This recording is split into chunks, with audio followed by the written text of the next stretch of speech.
Late afternoon on the prairie, the kind of hour when the sun feels heavy and unforgiving. Elias Ward rode alone across open land that looked forgotten by God. Red dust clung to his old leather coat, worked into every crease like it meant to stay forever. His horse breathed hard beneath him after the long ride. Elias had paid exactly $22 that morning for a ranch no one else wanted. 100 acres of dry ground, a broken gate, and a promise that nothing good had ever come from it. He expected rot and silence. What he did not expect was a body hanging from a rope just outside the gate. He reined in sharply, his heart striking. His ribs, from the doorway of an abandoned barn, a girl hung limp in the heat, bare feet swaying slightly as the wind pushed her. The rope bit deep into her neck, dark and cruel. Below her lay a broken chair tipped on its side. A scorched plank leaned against the post. Black letters burned into the wood in a rough hand. Traitor, death is the punishment. Elias did not stop to think. He drove his horse forward, jumped down in one stride, and had his knife out in the same. Breath, steel flashed once. The rope snapped. Her body dropped into his arms, lighter than he expected, light as something already halfway gone. Her breath rattled weak and broken. Bruises ringed her throat, purple and angry. The smell of old hay mixed with a faint trace of blood and smoke. He knelt in the dirt, pressed his mouth to hers, forced air into her lungs. His fist struck her chest hard, once, twice. A cough tore out of her, sharp and painful. Her eyes fluttered open, unfocused at first, then fixing on him in confusion and fear. "Go," she rasped. "Get out." Elias tightened his grip so she would not fall. His eyes were hard, steady. "No one hangs a person on my land and walks away." The wind shifted, knocking the wooden sign against the post. Clack, a hollow sound. A ranch bought for $22 and a life almost lost. With it, Elias felt the weight of that bargain settle deep in his bones. The girl was still trembling when he helped her into the main house. The roof sagged, planks cracked with age. The air smelled of rot and long cold neglect. He sat her on a bench and handed her his canteen. She drank in small, careful sips, never taking her eyes off the door, as if expecting men to burst through at any moment. "Who are you?" Elias asked quietly. "Lydia Cain." Her hands shook as she lowered the canteen. "And this used to be." "My home used to be," Elias repeated. Her laugh was thin and bitter, until the Maddox family took it. "My father found a deep water vein under this land, enough to save the town during the drought. He wanted to sell it fair. Maddox wanted it all." She swallowed hard. "One day the well collapsed. They called it an accident. But my father was still down there. On the day we buried him, Maddox came with transfer papers, signed in a hand that wasn't mine. I never signed. They forced me out anyway." Elias studied her face. In her eyes, he saw something he knew well.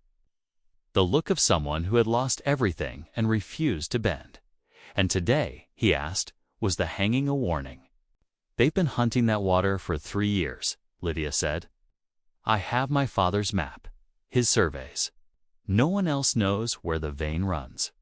Today, they decided fear wasn't enough.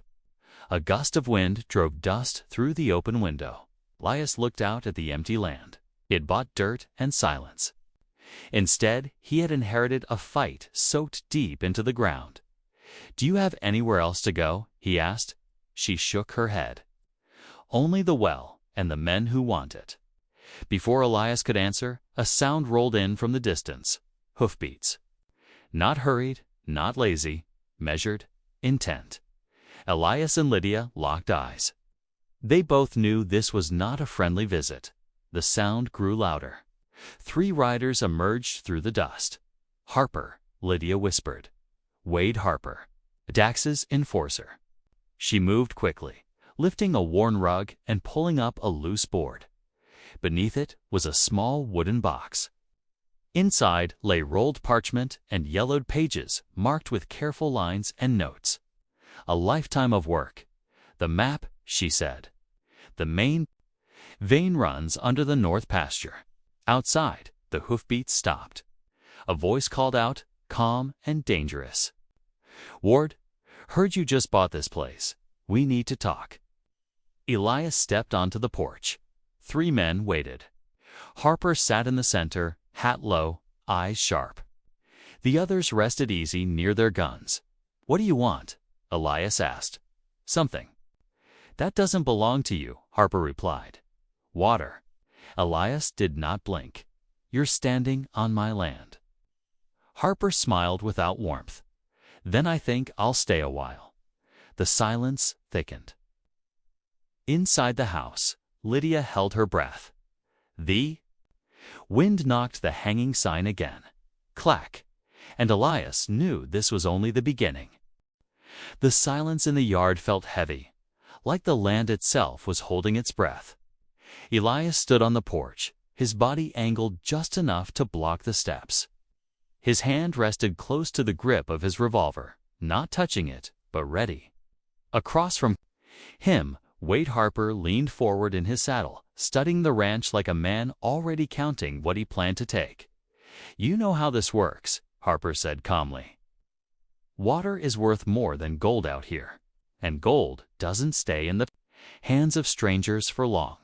Elias kept his voice flat. "You're done talking? Right off." Harper gave a dry chuckle. "I don't think so." The 2 men beside Harper split without a word. One drifted toward the fence line. The other turned his horse toward the old well.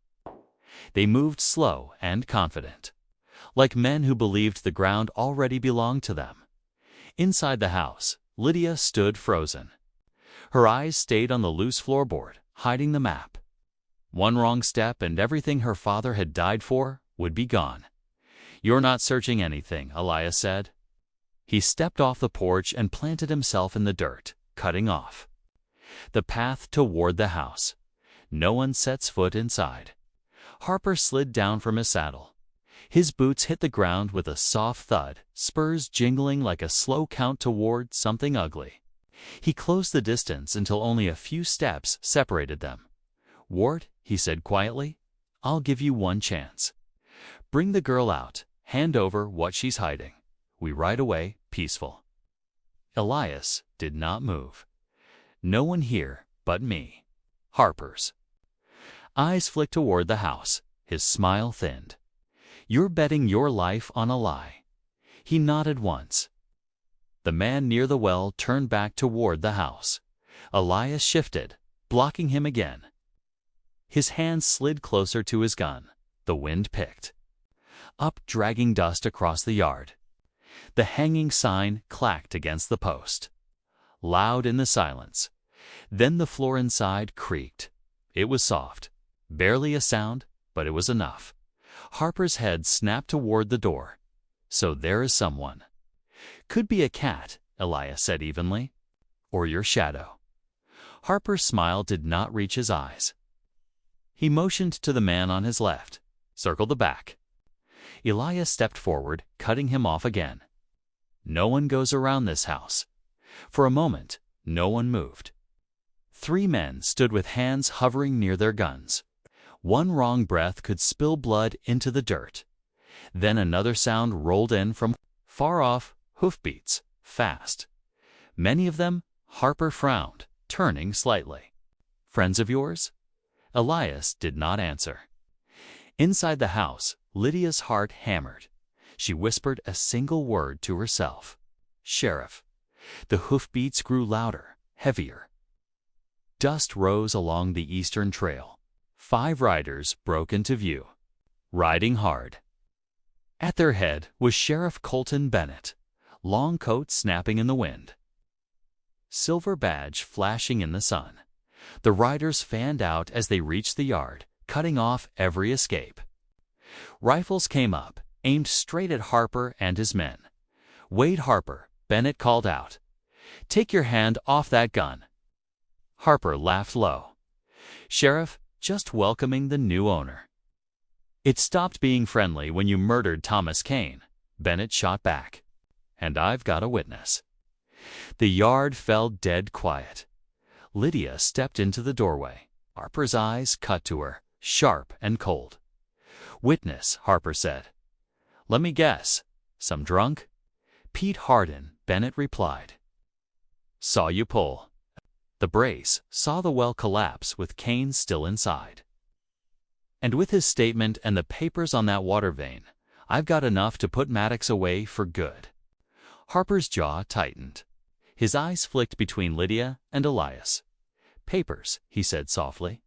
"So you kept the snake close." Elias stood firm. "I kept what belongs to its rightful owner." Bennett's voice hardened. "Last chance, Harper." "Drop the gun." Elias saw it then. The flicker in Harper's eyes. The look of a man who knew the rope waited either way. Before anyone could stop her, Lydia stepped forward. In her hands was a bundle wrapped in oiled cloth. "Let Elias go," she said, her voice steady despite the fear in her eyes. "You want the papers? They're right here." "Lydia," Elias snapped. "Don't." "I have to," she said. "Harper's." Smile sharpened. He stepped toward her, hand leaving his gun. That was when everything broke. Harper moved fast, quicker than anyone expected. His hand snapped back to his revolver like a striking snake. Elias saw it in the same heartbeat and lunged without thinking.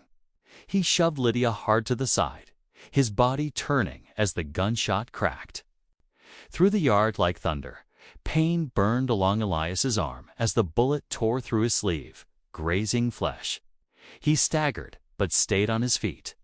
Before Harper could fire again, Sheriff Bennett and 2 deputies answered with their rifles. The shots came together, sharp and final. Harper jerked backward. A dark stain spread across his chest, blooming against the dust on his coat. He stood there for a moment, eyes wide with shock and rage, then fell hard into the dirt. The sound of his body hitting the ground seemed to echo longer than the gunshots. The 2 men with him froze. One dropped his revolver. The other raised his hands slowly. Deputies rushed in, kicking weapons away and snapping iron cuffs onto trembling wrists. The yard filled with the smell of gun smoke and churned dust. Slowly, the tension drained from the air. Sheriff Bennett swung down from his horse and walked toward Lydia. His voice softened. "Miss Cain, I'm sorry it took so long, but it's over now." Lydia's knees nearly gave out. She clutched the porch rail to stay standing, her eyes fixed on Harper's still body. 3 years of running. 3 years of fear. And now the man who haunted every step was lying face down in the dirt. She turned to Elias, blood seeped through his torn sleeve. "You're hurt." "It's nothing," he said, though his face was pale. "I've had worse." Bennett motioned to a deputy, who stepped forward and gently took the oilcloth bundle from Lydia's hands. She unwrapped it, revealing the rolled map and her father's careful notes. "It's all there," she said. "The vein, the depth, everything. Proof my father found it. Proof Maddox killed him for it." Bennett nodded. "The rest will go straight to the territorial court. With this and Hardin's testimony, Maddox won't be able to buy his way out." The prisoners were mounted and led away. Harper's body was loaded across a saddle without ceremony. As the sheriff's group rode off, the sound of hoofbeats slowly faded, leaving behind a silence that felt strange and unreal. The sun was sinking now, spilling red and gold across the open land. The wind cooled, carrying the smell of dry grass and distant water hidden deep beneath the earth. Elias leaned against a porch post, pressing a hand to his arm. Lydia returned with a bowl of warm water and a clean strip of cloth. She knelt in front of him, her movements gentle as she cleaned. "The wound. You didn't have to do this," she said quietly. Elias looked out over the fields. Anyone who hangs a person on my land makes it my business." She tied the cloth around his arm, then looked up at him. For the first time, her eyes were calm. "For 3 years, I thought I'd die before anyone believed me. Truths." "Stubborn," Elias said. "It waits." They stood together on the porch as the last light slipped away. The ranch no longer felt empty. It felt like something that had been holding its breath and finally let go. "What will you do now?" Lydia asked. Elias thought for a moment. "Fix the gate. Patch the roof. Get the well working right. Seems like this land's worth taking care of." She smiled faintly. "Sounds like a lot of work." He held out his hand. "This place could. Use someone who knows how precious water really is." She placed her hand in his, firm and sure. "Deal." Above them, the first stars came out, bright and steady. Somewhere beneath their feet, the water vein flowed on, patient and strong. Just like the promise now taking root on the land. Elias felt something he hadn't felt in years. Not victory, not relief, but the quiet certainty that he was no longer standing alone against the wind.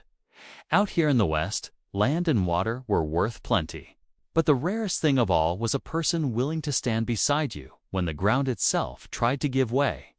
And sometimes, all it took to start a new life was a broken gate, a hard truth, and a hand you could trust at the end of the trail.